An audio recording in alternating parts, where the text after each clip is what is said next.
Just a couple of announcements. Our food pantry offering that we do every month is sent back on the sanctuary, so if you would like to contribute to that. Of course, you all know that this afternoon at 3 o'clock we are having our maple sugar party, so you know if you have a hankering for some maple, come on and join us for that. Next Sunday, Easter, we will have our regular service at 11 o'clock. I just want to make sure everybody knows that is the regular time next Sunday, and there won't be any sunrise service next Sunday. Also, because of the calendar, the way things fall, April 1st, which will be the first Thursday in April, is Monday Thursday, so we will not be having any meetings that night. So church council and trustees are just going to bump back a week in April. So I have no other announcements. Anybody? Okay. Let's start our worship.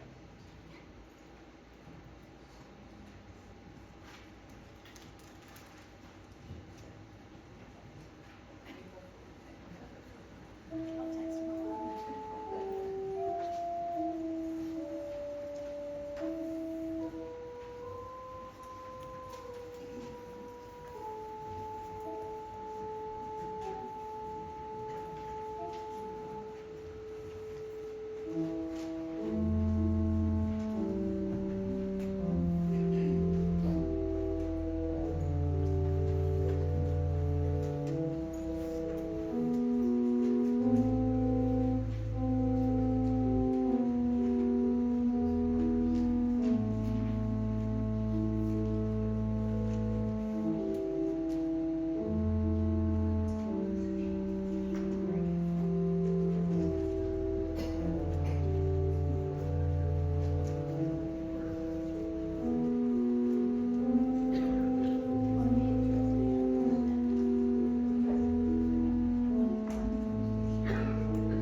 Processional in the Philippines, when holding our palm trees and go outside and go inside the sanctuary, but I think we cannot do it here. So I just want you to lift your palm branches for a moment, and then just take this in together, wave it, and can we say Hosanna in the highest? Amen. Yeah, as we gather today, we join that same hope. We welcome Jesus into our lives, into our worries, into our joys, and into our community. Hosanna in the highest. Hosanna in the highest. We welcome you all to our worship. So let us now begin our worship.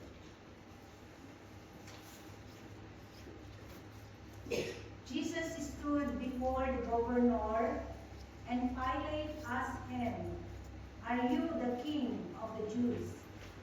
Jesus said, "You say so."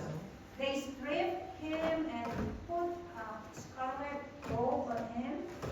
They twisted the crown of thorns and put it on his head. They led him away to crucify him. Over his head, they put the awaits him. This is Jesus, the King of the Jews. Those who pass by derided him, shaking their heads and saying, Save yourself, if you are the Son of God, come down from the cross. From noon until 3 o'clock, darkness come over the whole land. About 3 o'clock, Jesus cried with a loud voice, my God, why have you forsaken me? Then Jesus cried again with a loud voice and breathed his last. At that moment, the curtain of the temple was torn in two, from top to bottom. The centurion and those with him, keeping watch over Jesus, saw the earthquake and what took place, and they were terrified. They said, Truly this man is God's Son. We gather to worship the crucified King. Amen. Let us sing. Let us witness the choir in their song more loud.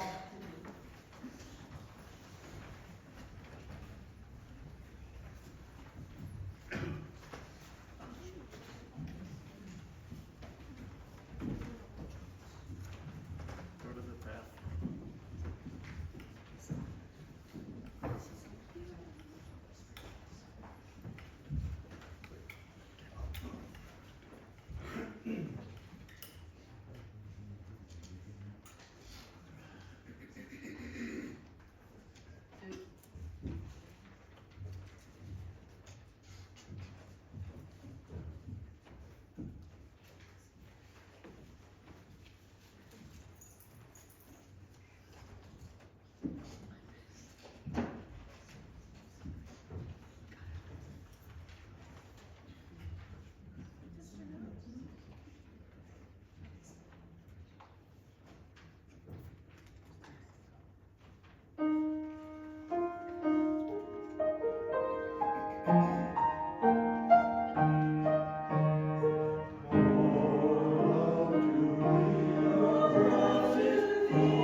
praises from their family. Praise Him for all He gave to us. Amen. For all the blessings and all the good things.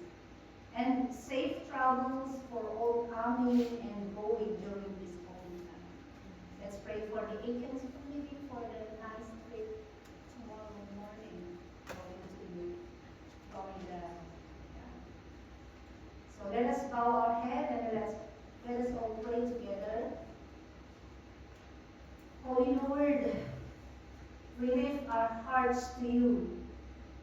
We remember that prayer is not merely our privilege, but a necessity. That we need to reach out to you and be centered in your love and peace. Hold us gently as we pray, and speak to us in turn, that we may answer prayer in your name.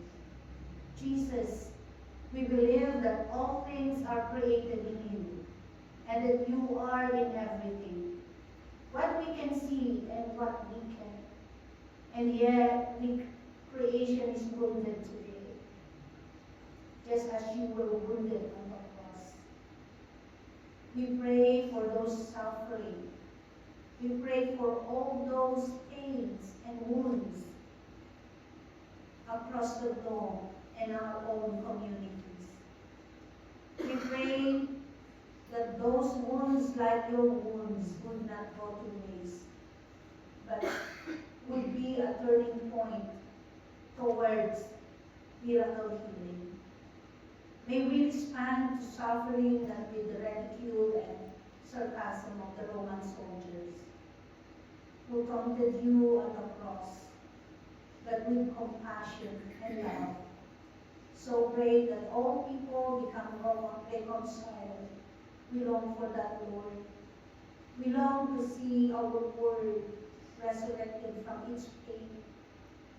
We pray for peace for entire world. We pray for all people gather without fear, without bitterness, without anger in their heart, but just hold us each other in respect and love. Jesus, as we remember that you have reconciled the whole world to yourself through the cross, help us to remember that you touched so many individual lives in your ministry.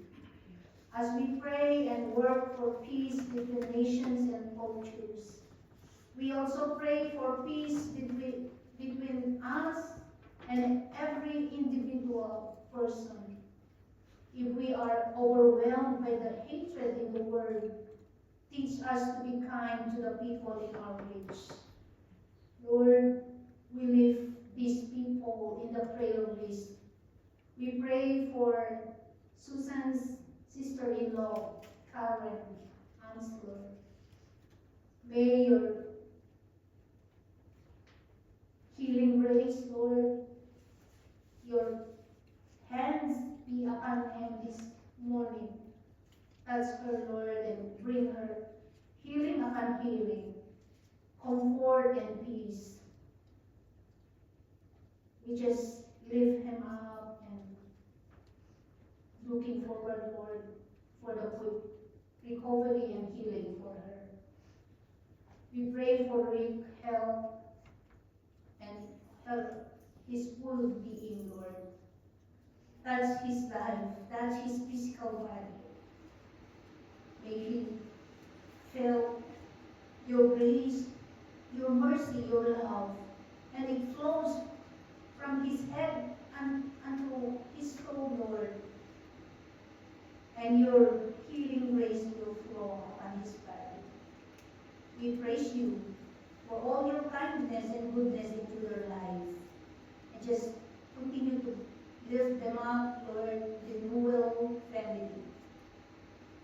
Give your blessings upon blessings upon them as they continue to bless you too, Lord. We pray for all people who are traveling from coming and going to this place during this holy time. We pray for Aiken's family. May you bless them, may you be with them, give them traveling mercy. So they will all safe from going from this place and coming. And bless also the Howard family as they have their getting together, Lord. Thank you for all the blessings that you pour out to everybody's and even our family. Bless us as we continue to worship you in spirit and in truth. Be with us, Lord. Please all we pray in the mighty name of our Lord Jesus Christ, who told us to pray, Our Father, who art in heaven, hallowed be thy name.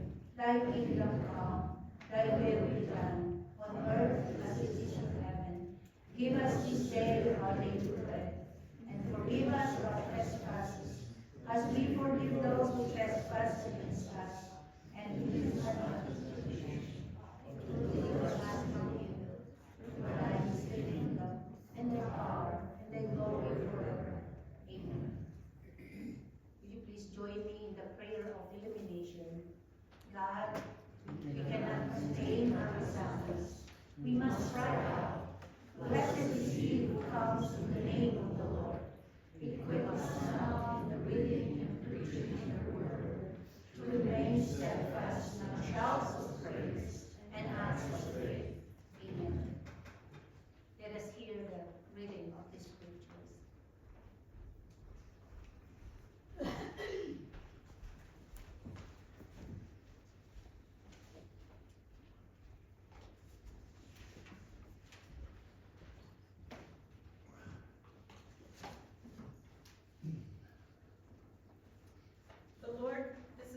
The first reading is from Isaiah. The Lord Jehovah hath given me the tongue of them that are taught, that I may know how to sustain with words him that is weary. He wakeneth morning by morning. He wakeneth mine ear to hear, as they that are taught. The Lord Jehovah has opened mine ear, and I was not rebellious, neither turned away backward.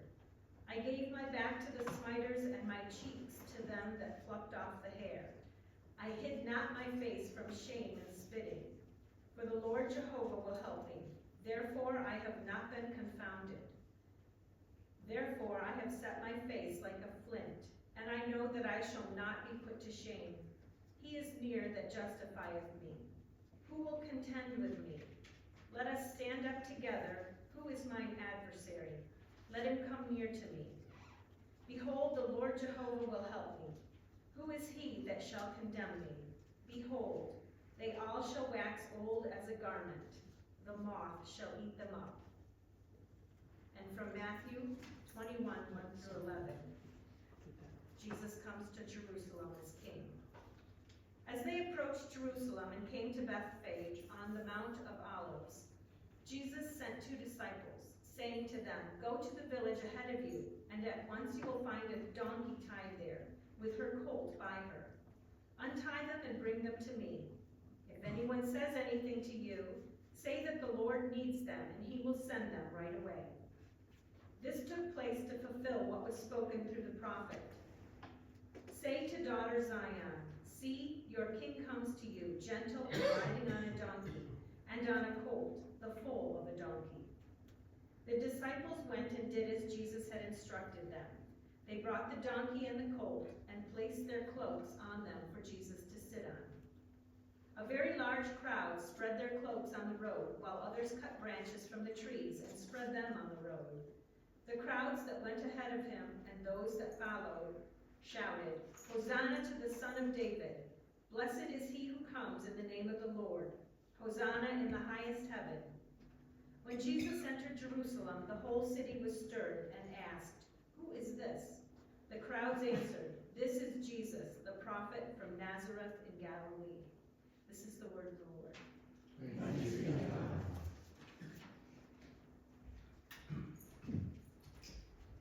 Thank you, Lori. Good morning, my dear friends. I have put a creative picture there. What a king looks like. What do you think? Did you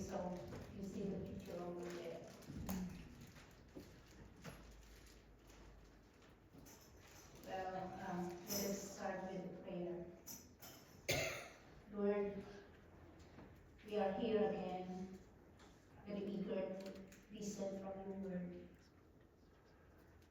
Help us to understand what you want us to see and hear, Lord. And please bring your Holy Spirit to everybody, especially me. Give me your anointing power, Lord, so your word will be spread mightily in the mighty name of our Lord Jesus Christ. Amen. You know, when I was young, I remember my grandmother was always bring me in the Catholic Church with the palms with us. And when we go home from the church, from the worship, from the service, the palm is not enough for her. She's still collecting some leaves, like the sugar cane leaves, those kind of leaves that he put in the corner of our house. And she believes that those leaves was God's protection for us. Because I remember that month will be the strong thunderstorm, lightning, and strong rain. That was the season for us in the Philippines. So I do grow up like that, with a kind of belief that my grandmother bring it to me. And so I always remember that every Palm Sunday, that we did really have the belief that the palm itself has the power that God pour out on each palm. So when you have your palm with you, you can bring that home. So put it in your vase or put it in the corner of your house. I believe that that's the protection of God. As long that we have our faith in God, God will protect us no matter what. Amen? So when we look at that picture, that's why I told you to look at that today. Because we see a lot of people in the streets, right? We saw that in TV, we saw that in Facebook, protesting, holding signs, no to the king, no king, raising their voices, crying out for change. There's frustration, there's longing, there's a deep desire for things to be different. But if you think about it, that's not new. Because on Palm Sunday, on the first Palm Sunday, there was also a crowd. A lot of people also were in the street, on the gate of Jerusalem. There were voices. There were shouting. People were crying out too. But they cried out, Hosanna! Hosanna! Hosanna in the highest.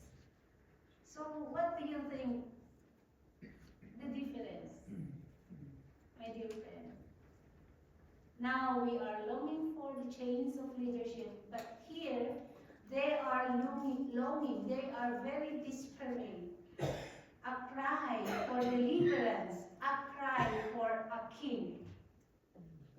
Amen? Okay. So I have a question here from the picture.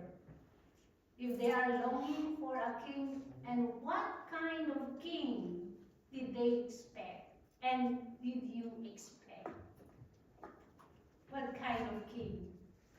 If you were there on that time, on that event, what might be in your mind a kind of king that you are also longing to have?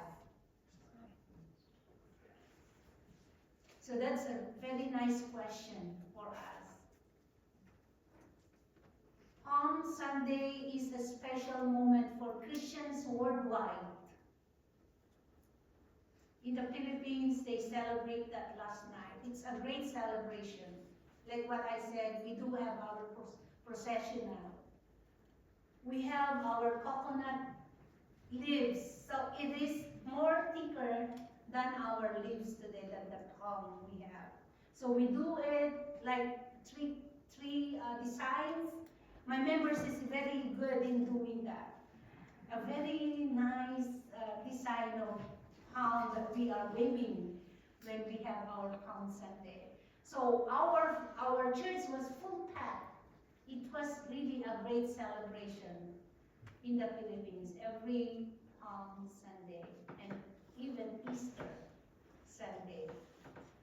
So it is a time to remember Jesus' triumphal entry into Jerusalem, where he was welcomed like a king. People waved their palm branches and they shouted, Hosanna, recognizing him as a promised Lord. So what do you think Hosanna means? Hosanna. Do we have more Hosannas than Hallelujahs? Hosanna is, Lord, save us. Do you have any moment when you say, Lord, I cannot do it, please rescue me, save me, heal me, protect me, help me? And do we have also hallelujahs like, Lord, thank you. You're such a very good Father. So that's a very nice ponder this time. Do we have more hallelujahs than hosannas in our life? I hope that we have a balance, hosannas and hallelujahs. So here we will go back to our lesson.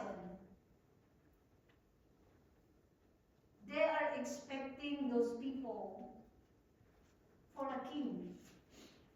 So what kind of a king? They have in their minds a political king, a warrior king that brought them out, that will deliver them from their present situation. But here, Jesus makes it very clear that Jesus said, I'm not a political king. I'm not a warrior king. But he is a king in his own kingdom, in his God's kingdom.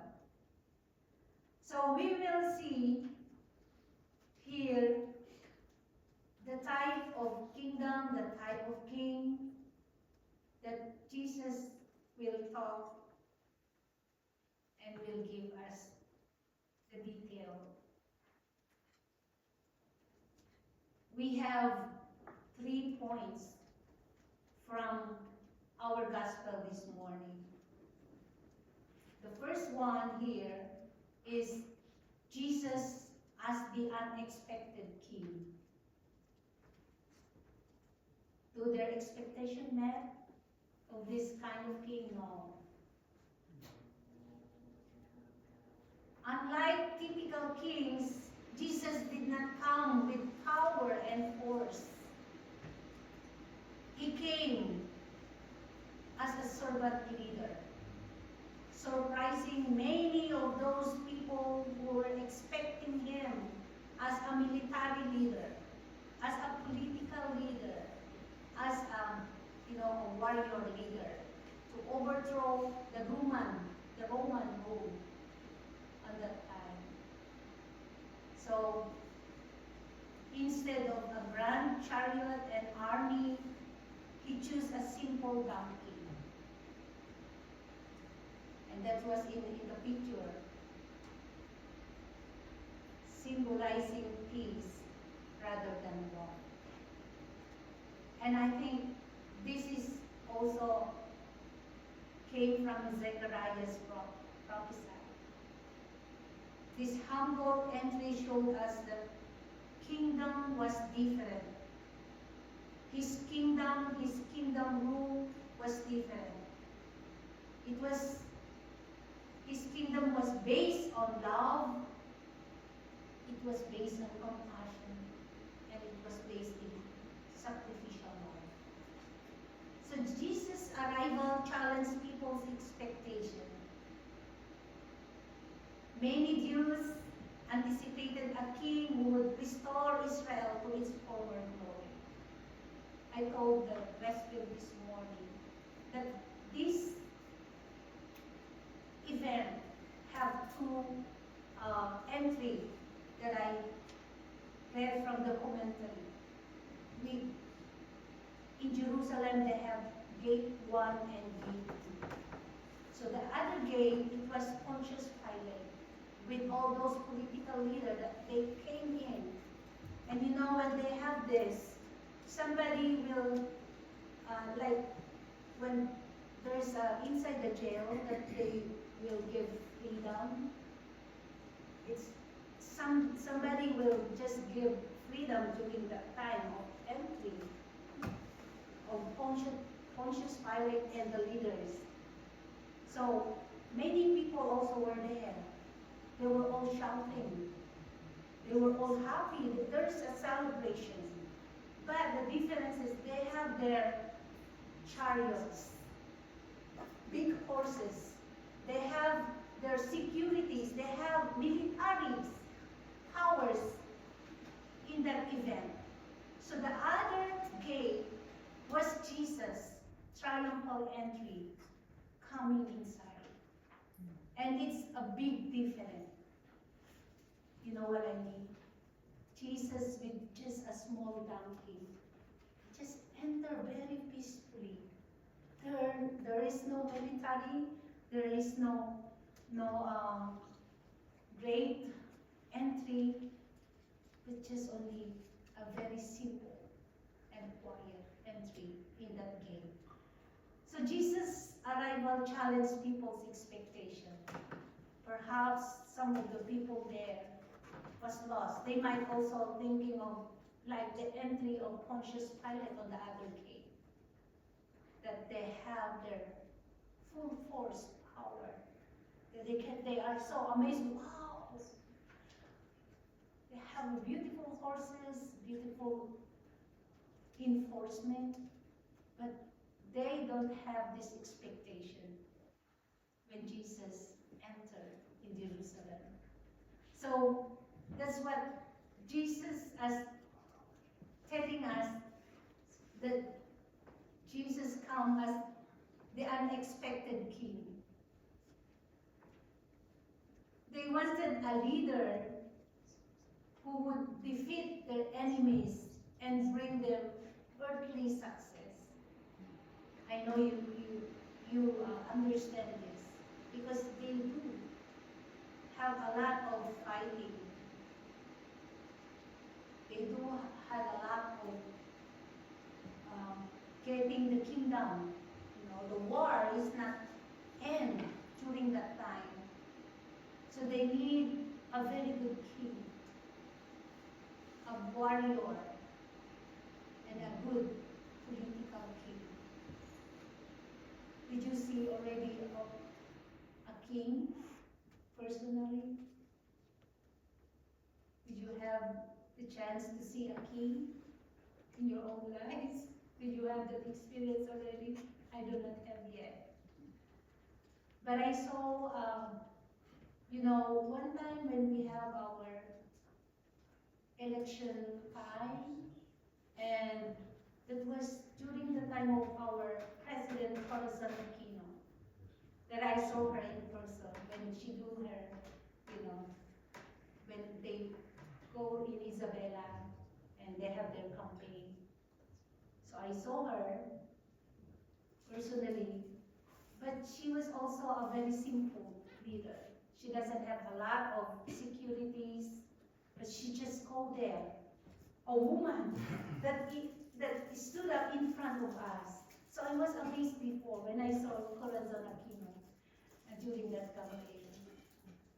But here, I just heard that Lincoln, Abraham Lincoln, your previous president, was go to Westfield through the letter of a young lady that sent to Abraham Lincoln, and he purposely come to Westfield. And Andy told me that there's another one, Clinton, but he just passed by, go to Chautauqua. But Andy said, I waved my hand when I saw Clinton passing in our area.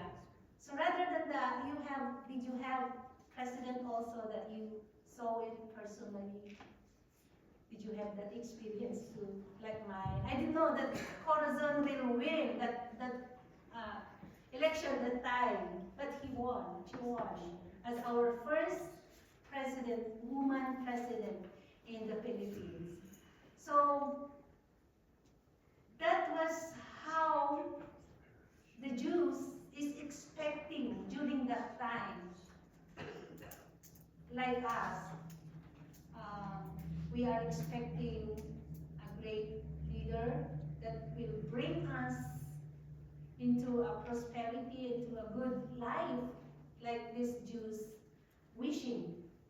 However, Jesus came to offer a spiritual redemption, a new way of life that focuses on God's kingdom. It is not a political king that comes to, freedom gives liberty and freedom. His rule was not about political power, but about transforming hearts and transforming the communities. For us as modern believers, Jesus as the unexpected King teaches important lessons for us. It reminds us that God's ways are not always what we envision. Jesus' humility and service call Christians to lead with love and kindness. Rather than seeking power or seeking control, understanding this unique kingship helps us trust in God's plan, even when they differ from our expectation. I don't know, some of those churches are doing the rallies now. They intended to do it during the Palm Sunday.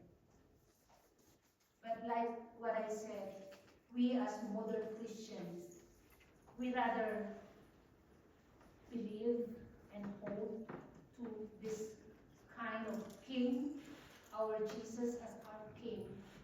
That we're looking forward, not on this present time, but along on His kingdom, that we can have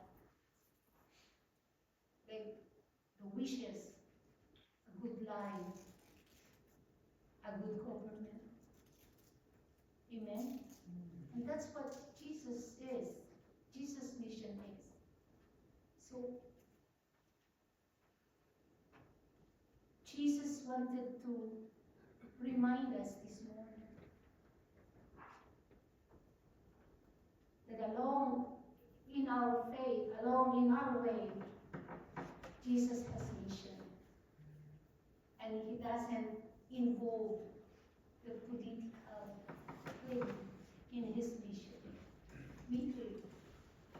We have our mission, and that mission is to spread love, to spread peace, to spread the salvation, the good news to everybody. So let's just continue to hold on that mission. Amen? The second one is a king who defies expectations. A king who defies expectations. How Jesus redefined kingship. How He redefined. Let us see. Jesus redefined what it means to be a king. And we have that in several ways. Number one, we have humility power. Yeah. Humility power. Thank you, Cindy. Unlike traditional kings, unlike political leaders who flaunted their power, their control on our government. Jesus chose humility. He entered Jerusalem on a donkey instead of a magnificent horse and full force of military powers, showing that his kingdom here values humility. Number 2, service.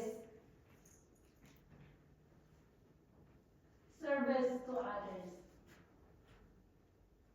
Do you remember how Jesus washed the feet of the disciples, his disciples, and that is his service? And he had a lot service and ministries. I hope you remember them. The healing, the feeding, and all. The non-violent approach. Do you remember when Peter said he went to cut the ear of the soldier and Jesus just said no? He didn't like a violent kind of thing, but he promoted love and peace. So he redefined the king must not have the violent approach, the killing. It's a no for him. Because he is promoting love and salvation to individuals, to us all, everybody. Amen? And that's a kind of king that he redefined. The next one is sacrificial love. I know you know this.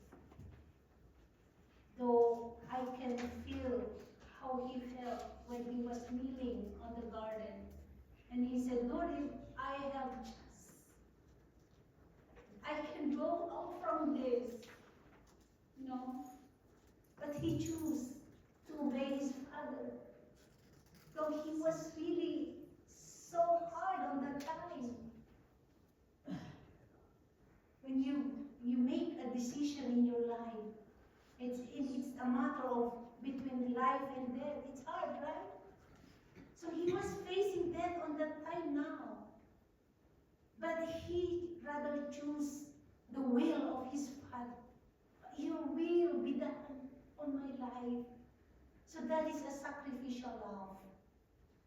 He is willing to die on our behalf, on our sins, so that we may have forgiveness and have redeeming grace and salvation. Amen.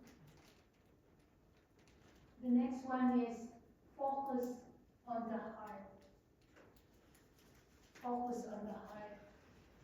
Jesus made us, want us to remind this morning. Because sometimes we look outward appearance. But Jesus saw the heart. He saw the heart and he saw our mind and our spirit. So let us be reminded that we do look the outward appearance. Amen? Jesus always sees what is inside your heart. That is very important. And we must always make it sure that every day we have a pure heart and a sincere spirit to him. Because he is looking always on our heart and what is inside our mind and our spirit. Amen? So the next one is inclusion. Inclusion in the sense of his salvation is open for all. No matter who you are. You are poor, you are outcast, you are a sinner. What status you are in the community?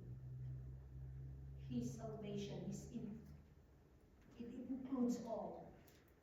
It's open for all. His love, his very purpose to come and die at the cross is for us all. thank you. Thank to our God, thank to Jesus for his inclusivity, for his inclusive love for us as all. The last, I'm sorry, I got always have this.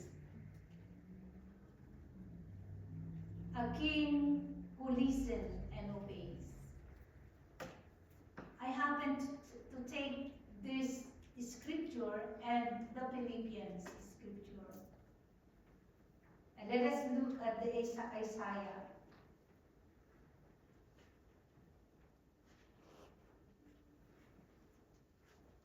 Sorry. Isaiah chapter 50, verses 4.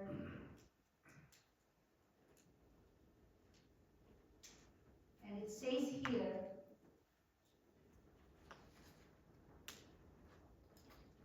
the servant who suffers.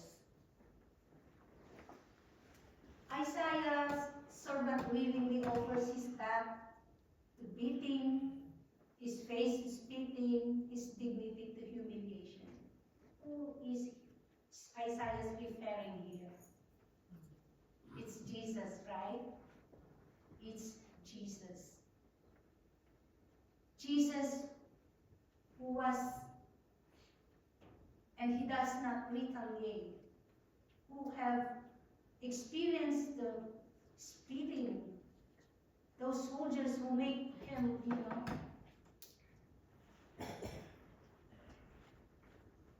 he sets his face like flint and resolute in love. His courage is rooted in trust. The sovereign God, the sovereign Lord helps me.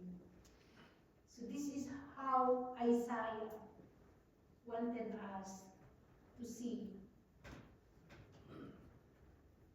Like something that the same with our scripture this morning in the gospel.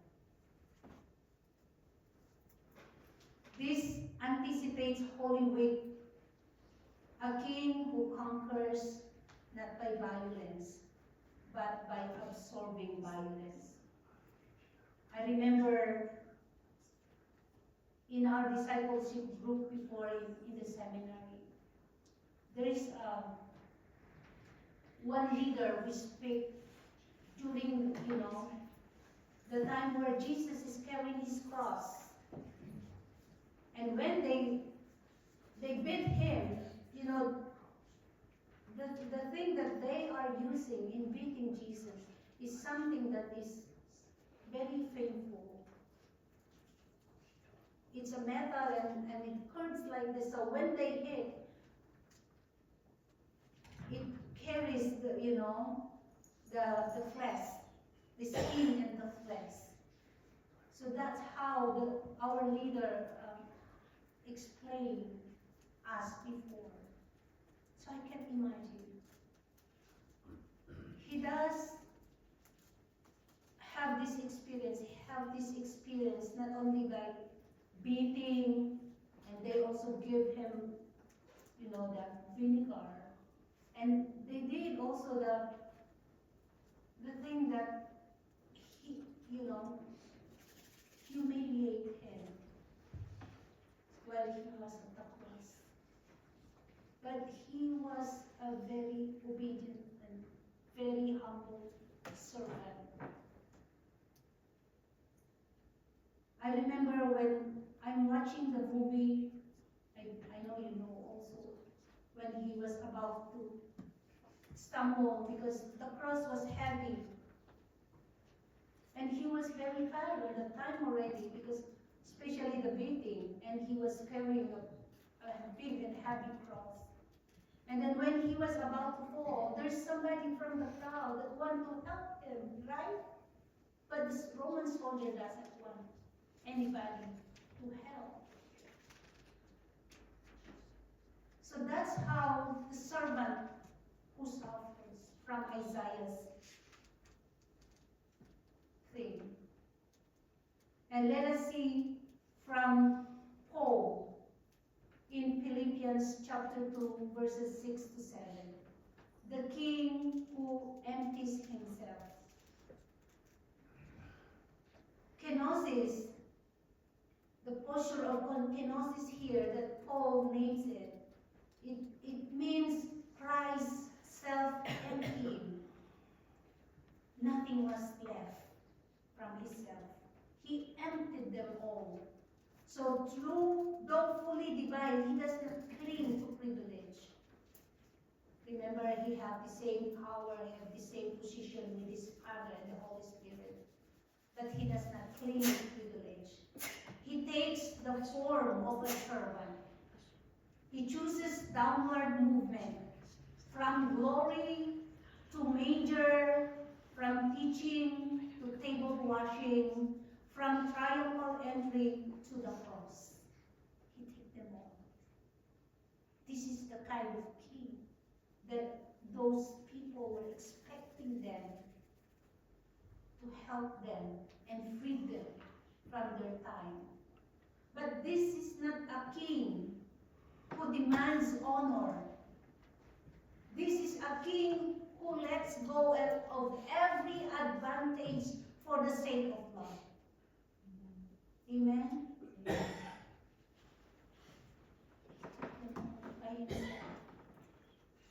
Those shame,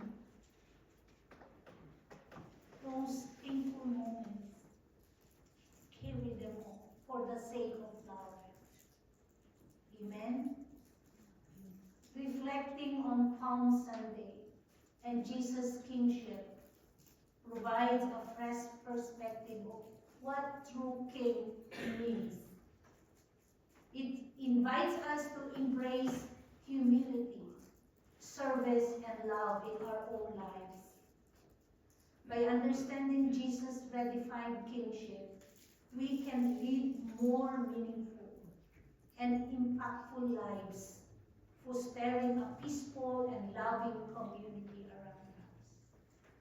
Let us also take those examples, my dear friends.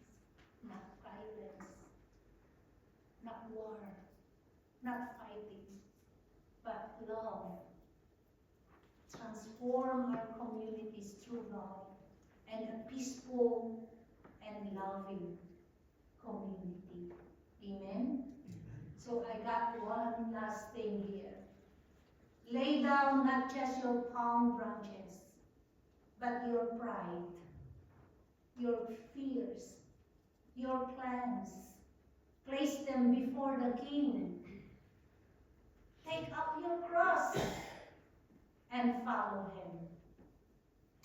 It's not only the time that we are just waving our palm, but we do have also the responsibilities and mission.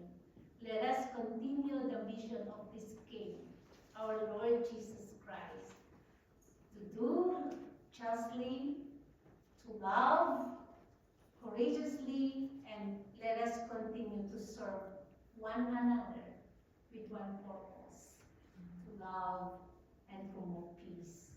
In the name of the Father, the Son, and the Holy Spirit. Amen.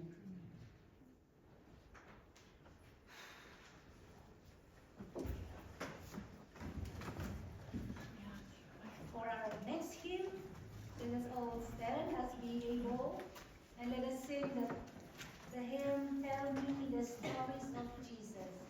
Hymn number 277.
welcome Jesus to Jerusalem.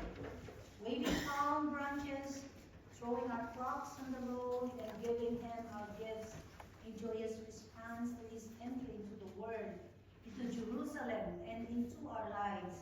Let us worship God with our today's offerings. Let us give now our offering to our Lord Jesus.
Let us pray. Lord, take our gifts, offered in gratitude, never adequate, but in your grace, always just, multiplied and used to show your love, compassion, and care. May the resources you have entrusted to us freely continue to make you here and now, live in us. Jesus, Thomas, which you should us have mercy.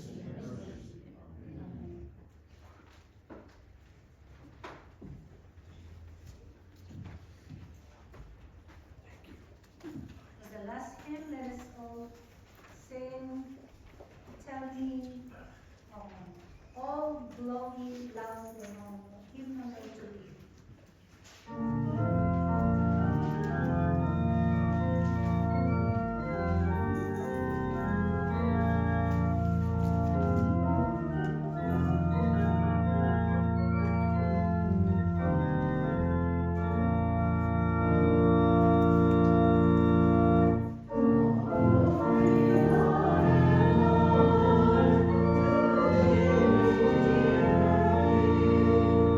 Thank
done in love. May the God of hope fill you with all joy and peace in believing, so that you may abound in hope by the power of the Holy Spirit. Amen. Thank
you.